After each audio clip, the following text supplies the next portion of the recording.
বীরভূমের বোলপুর সিংহ বাহিনীর উদ্যোগে অনুষ্ঠিত হলো মহাসমাবেশ। সারাদিন ব্যাপী একাধিক কর্মসূচিতে অংশ নেন সংগঠনের সর্বভারতীয় সভাপতি দেবদত্ত মাঝি সহ রাজ্য জেলা স্তরের নেতৃত্ব এবং কয়েক হাজার সদস্য। সনাতন ধর্মাবলম্বীদের এক ছাতার তলায় ঐক্যবদ্ধ করার বার্তা নিয়ে গীতাঞ্জলি প্রেক্ষাগৃহে অনুষ্ঠিত হয় বিশেষ সভা। এরপর পদযাত্রা পথসভার মধ্য দিয়ে শেষ হয় দিনের কর্মসূচি। সংগঠনের সর্বভারতীয় সভাপতি দেবদত্ত মাঝি জানান, হিন্দু সংগঠনগুলিকে ঐক্যবদ্ধ করা এবং লাভ জিহাদের মতো ঘটনা বা হিন্দু পরিবারগুলির ওপর অত্যাচার বন্ধের দাবিতে এই সমাবেশ। পাশাপাশি প্রয়াত প্রাক্তন বিধায়ক আশিস বন্দ্যোপাধ্যায়ের অকাল মৃত্যু নিয়েও প্রশ্ন তোলেন তিনি। পুরো বিষয়টি পুলিশ তদন্ত করে দেখছে বলে জানান দেবদত্ত মাঝি। বীরভূম থেকে অনুকূল করার রিপোর্ট, ক্রাইম প্রেস বেঙ্গল।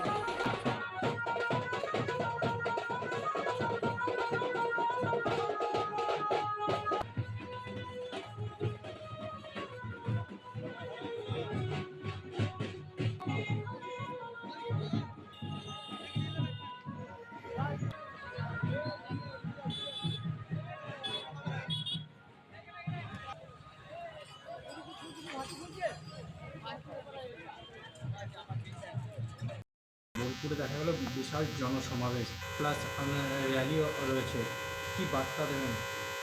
আমাদের আজকে যে জেলা সম্মেলন, সেই জেলা সম্মেলনের অনুষ্ঠিত হয়েছে গীতাঞ্জলি প্রেক্ষাগৃহে এবং আমাদের মধ্যে উপস্থিত আছেন সর্বভারতীয় সভাপতি সম্মানীয় দেবদত্ত মাঝি মহোদয় এবং আমাদের সর্বভারতীয় সহসভাপতি অ্যাডভোকেট হাইকোর্টের গোপাল মণ্ডল মহাশয়।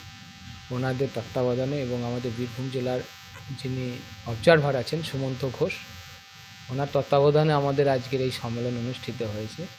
এটা আমাদের একটা, আজকের ডেটটা 1946 সালে 16ই আগস্ট যে একটা হত্যাকাণ্ড, হিন্দু নারীদের ওপর যে নির্যাতন হয়েছিল এবং আমরা পড়েছি ইতিহাসে যে হিন্দু মেয়েদেরকে অত্যাচার করার পর তাদের থাইগুলোকে কেটে ঝুলিয়ে রাখা হয়েছিল কলকাতার একটা রাজপথের জায়গায়। সেই জায়গা থেকে আমাদের এই পরিত্রাণ থেকে রক্ষা করেছিলেন আমাদের গোপাল মুখার্জি, সনাতনী হিন্দু ধর্মের সনাতনী যোদ্ধা, এবং উনি গোপাল পাঠা নামে পরে পরিচিতি লাভ করেন। সেই বিভীষিকা দিনটাকে আমাদের আজকে শরণার্থে নিয়ে এসেছি। সাথে আমাদের সনাতনী সরকার প্রতিষ্ঠিত হয়েছে, রাষ্ট্রবাদী সরকার সম্মানীয় শুভেন্দু অধিকারী মহোদয়ের নেতৃত্বে। সেই দিনটা আজকে আমাদের 100 দিন পূর্তি উপলক্ষে আমরা আজকে উদযাপন করছি সিংহবাহিনী বীরভূম জেলার পক্ষ থেকে। সাথে সাথে আয়ুষ্মান দিবস, যে আগামী দিনে আমাদের প্রত্যেকের হেলথ স্কিম যেটা করেছেন সম্মানীয় নরেন্দ্র মোদীজি, সেন্ট্রালের একটা স্কিম, সেটাকে আমরা আয়ুষ্মান দিবস হিসেবে পালন করার জন্য আজকে আমাদের এই সম্মেলনের আয়োজন। আজ বীরভূমে আপনাদের সিংহবাহিনীর যে জেলা সম্মেলন, সেই জেলা সম্মেলনে এক অন্যতম নজর সৃষ্টি করলো। এই জেলা সম্মেলনে দেখা গেল হাজার হাজার সিংহবাহিনীর সদস্যরা তারা এসে বোলপুরে জমায়েত করছেন, কি বলবেন? দেখুন, এক তো এরা সবাই এই জেলারই বাসিন্দা এবং আজকের এখানে যে আমাদের সম্মেলনটা হলো, কর্মী সম্মেলন বিশেষ করে, এটা আমরা অন্যদিনও করতে পারতাম। আজকে কলকাতায় এবং হাওড়ায় আমাদের এবং বিভিন্ন জায়গায় সিংহবাহিনীর বিভিন্ন জায়গায় আমাদের র্যালি হয়েছে, যেহেতু 16ই আগস্ট। হাওড়ার সাঁকড়াইলে আমাদের রাম বিজয়েরও র্যালি হচ্ছে আজকে। তো আজকে এখানে আমরা বিশেষ করে সিলেক্ট করলাম, তার কারণ হচ্ছে এই যে বোলপুর বীরভূম, এটা ব্যাপকভাবে এখানে ইসলামীকরণ হচ্ছে। ল্যান্ড জিহাদ থেকে শুরু করে লাভ জিহাদ, হালাল ইকোনমি এখানে পুরো সাধারণ মানুষকে একদম চেপে ধরেছে। এবং এখানকার যে ক্রাশারগুলো আছে, সেই ক্রাশারগুলোতে সিস্টেম্যাটিকভাবে পুরোপুরিভাবে জিহাদিরা কবজা করেছে এবং সেখানকার স্থানীয় যারা ট্রাইবাল আছে, জনজাতি আছে, তাদেরকে কোনো না কোনোভাবে তাদেরকে বোকা বানিয়ে তাদের বাড়ির মেয়েদেরকে বিভিন্ন রকমভাবে ব্যবহার করার চেষ্টা এবং তাদের সাথে সম্পর্ক তৈরি করে তারা সেই জমির মালিকানার দিকেও তারা এগোচ্ছে এই মুসলিমরা। তো এখানে এত বিশালভাবে ইসলামীকরণ হচ্ছে, সেই বিষয়টাকে মাথায় রেখে এখানে আমাদের বেশ কিছু সময় আগে কাজ শুরু হয় এবং এখানকার যারা কার্যকর্তারা আছে তারা একের পর এক লাভ জিহাদের আমাদের বোনেদের মেয়েদের রেস্কিউ করে।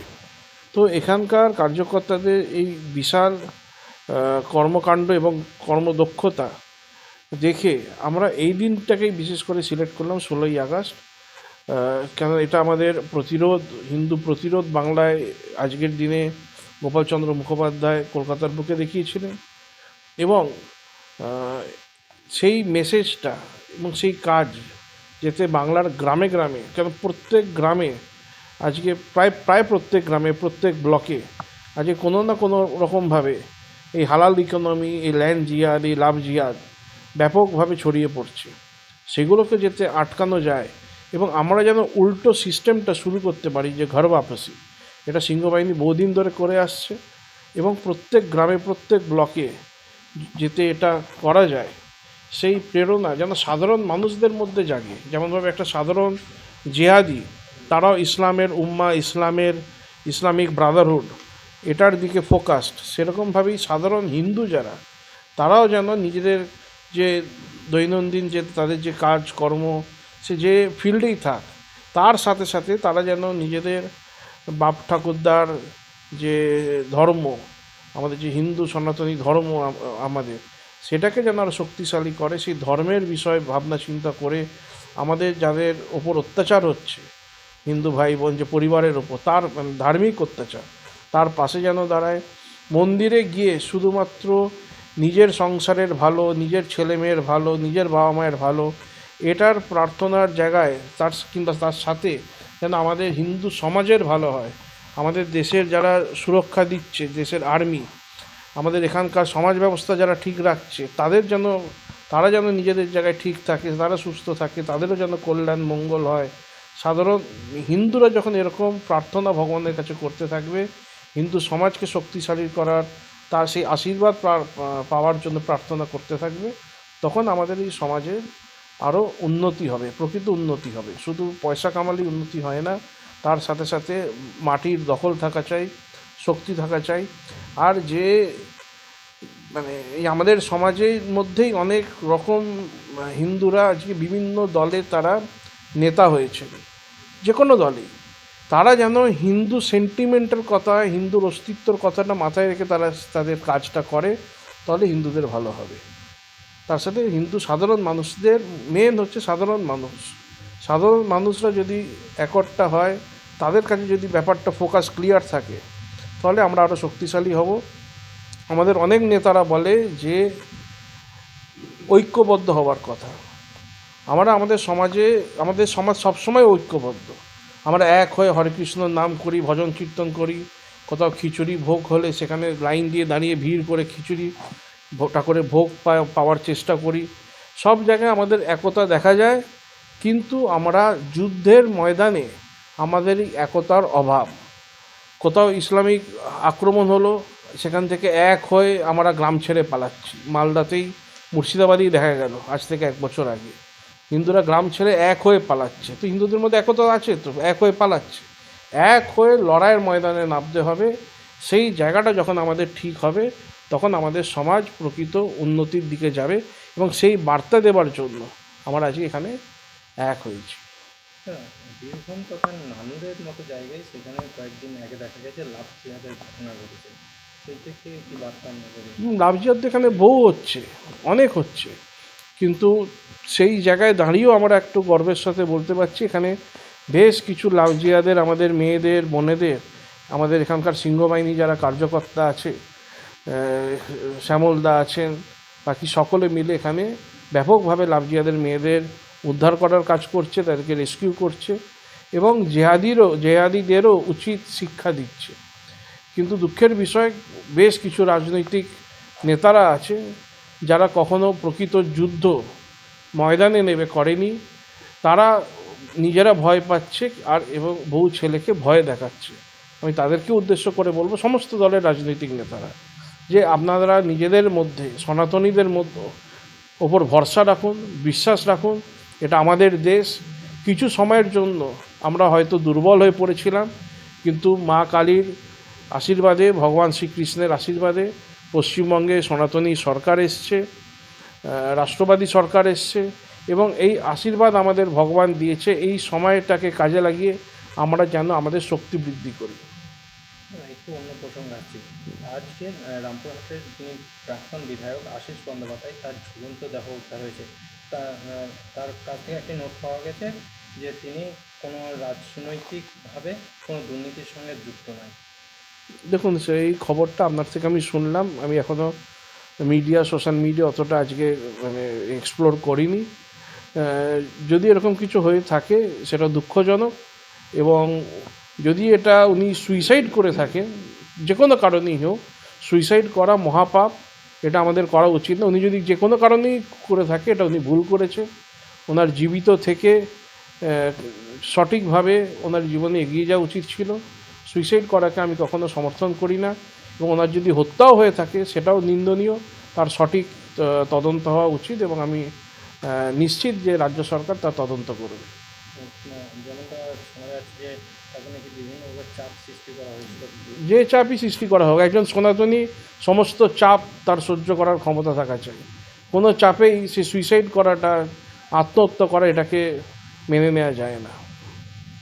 বলতে বেশ কয়েকদিন ধরে দেখা যাচ্ছে বীরভূমের টুলু মণ্ডলের উচ্চপদে গতকালও বোলপুরে পুলিশ অভিযান চালিয়েছে। সেখান থেকে ফের সাইকেল হোসেনকে গ্রেপ্তার করেছে। তার কাছ থেকে প্রচুর টাকা এবং সোনা উদ্ধার হয়েছে। এবং পশ্চিমবঙ্গের বিভিন্ন জায়গায় প্রায় প্রত্যেক জেলাতে এরকম 2-4টে করে এই জেহাদি টুলু মণ্ডল আছে। ওর আসল নামটা সবসময় বলবেন। টুলু মণ্ডল বললে লোক বুঝতে পারে না। ওর আসল নামটা কি জানো? নাজিবুল। ওর নাম হচ্ছে মোল্লা নাজিবুল। ঠিক আছে, হাজার হাজার কোটি টাকা ও করেছে, কিন্তু ও শুধু ওর থেকে একটা শিক্ষাও সাধারণ হিন্দুদের নেবার আছে। কিন্তু হিন্দুরা যারা দুর্নীতি করে, যে কোনো রাজনৈতিক দলের হিন্দুরা হোক না কেন, তাদের এই টুলুমণ্ডল আর আব্দুল বারিক বিশ্বাসের থেকেও শেখা উচিত। ওরা চুরি করে, ডাকাতি করে, স্মাগলিং করে, দুর্নীতি করে ওরা যে কোটি কোটি টাকা করেছে, তার মধ্যে থেকেও একটা বিশেষ টাকার অংশ তারা ইসলামীকরণে লাগায়, তারা মাদ্রাসাকে দেয়, ইয়াতিমখানায় দেয়, এবং ইসলামের পক্ষে তারা বিভিন্ন রকমভাবে তাদের দায়িত্ব পালন করার চেষ্টা করে। তারা হজে যখন লোক যায় তাদেরকেও সমর্থন করে। আমি বলছি না যে হিন্দুরা চুরি ডাকাতি করে এই কাজগুলো করুক, কিন্তু প্রত্যেক জেহাদি যেমন ইসলামের প্রতি কমিটেড, সেই কমিটমেন্ট যদি 20% হিন্দুর মধ্যে আসে, আমাদের রাজ্যের মানচিত্রটাই পাল্টে যাবে।